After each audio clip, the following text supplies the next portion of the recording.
Title: The Sky Beneath Her Feet. The day Mrs. Whitley mocked young Kalina Thompson for saying her father was a military helicopter pilot.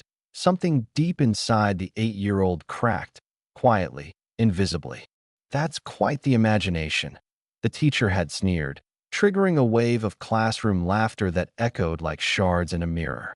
For weeks, Kalina carried that wound like a shadow. No one believed her. Not the school counselor who gently recommended therapy, nor the CPS caseworker who questioned her mother's fitness to parent them. She was just another black child lost in a fantasy, spinning stories for attention. But outside Whitman Elementary, a man in a black SUV watched her closely, his interest not in the child, but in what she might unknowingly carried it on career day. As parents filled the auditorium, the building began to shake.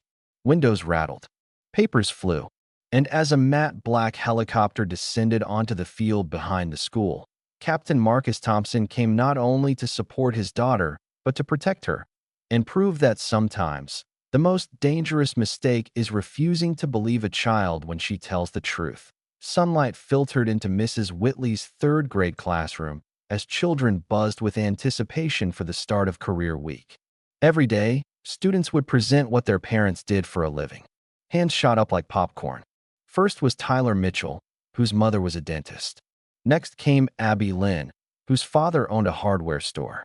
Then Jonas, who proudly shared that his mom was an accountant. Kalina sat quietly at the back of the room.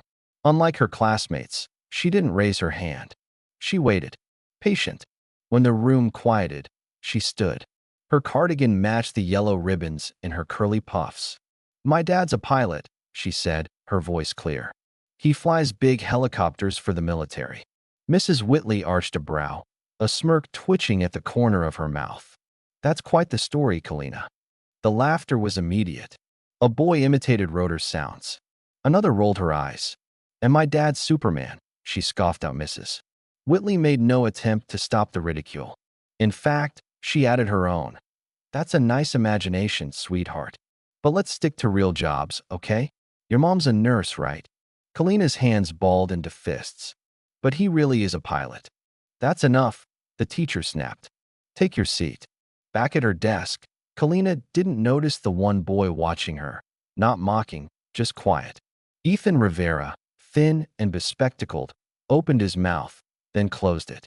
Like Kalina, he often found it hard to speak when it mattered most. That afternoon, in the teacher's lounge, Mrs. Whitley recounted the incident with amusement. "She said her dad's a pilot," she said to Miss Trent from 4th grade. "Can you believe that?" Miss Trent shrugged. "Isn't she the one with the single mom?" "It figures." Unnoticed, Mr. Carter, the janitor, paused mid-mop, his eyes narrowing at their words. Without comment, he continued down the hallway. During recess, Kalina sat alone, sketching a helicopter in her notebook. Every line was deliberate. The tail, the landing gear, the blades. Ethan hovered nearby, but didn't speak. She didn't see him nod, didn't hear the words he didn't say.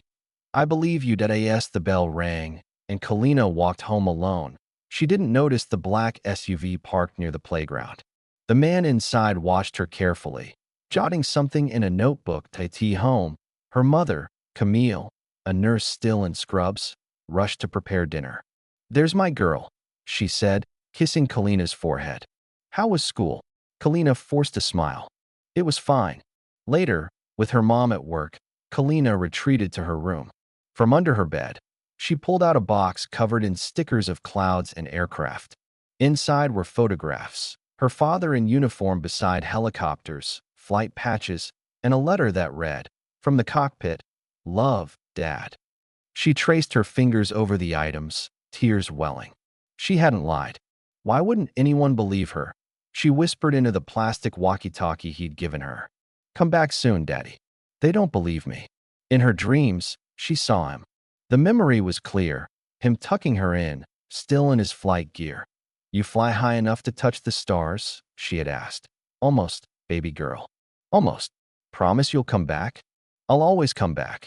She woke at 2:17 a.m., slipped into the kitchen, and dialed a secure satellite phone hidden in a drawer. The number, long memorized, .1 ring. 2. Then, Alpha Echo 9 identify. She whispered, "It's Kalina Thompson. I need my dad." After a pause, a voice, "Starlight, is that you?" Tears spilled. They laughed at me. His voice was calm, but something about it had changed. "I'm sorry. People don't always understand jobs like mine. When are you coming home?" "Soon. But this phone is for emergencies, Kalina." "This is an emergency. To my heart. I love you, Starlight. I love." But the line had already gone dead. The next morning, Camille noticed the phone had been moved. "Did you use the satellite phone last night?" she asked gently. Kalina nodded. "I know you miss him. But that's not a toy. It's for real emergencies." It was. Kalina mumbled that at school, Mrs. Whitley was busy making Kalina the center of staff room gossip again. "She says her dad's a pilot. Single mom, fantasy dad. You know the type." Mr. Patterson, the counselor, made a note in his folder.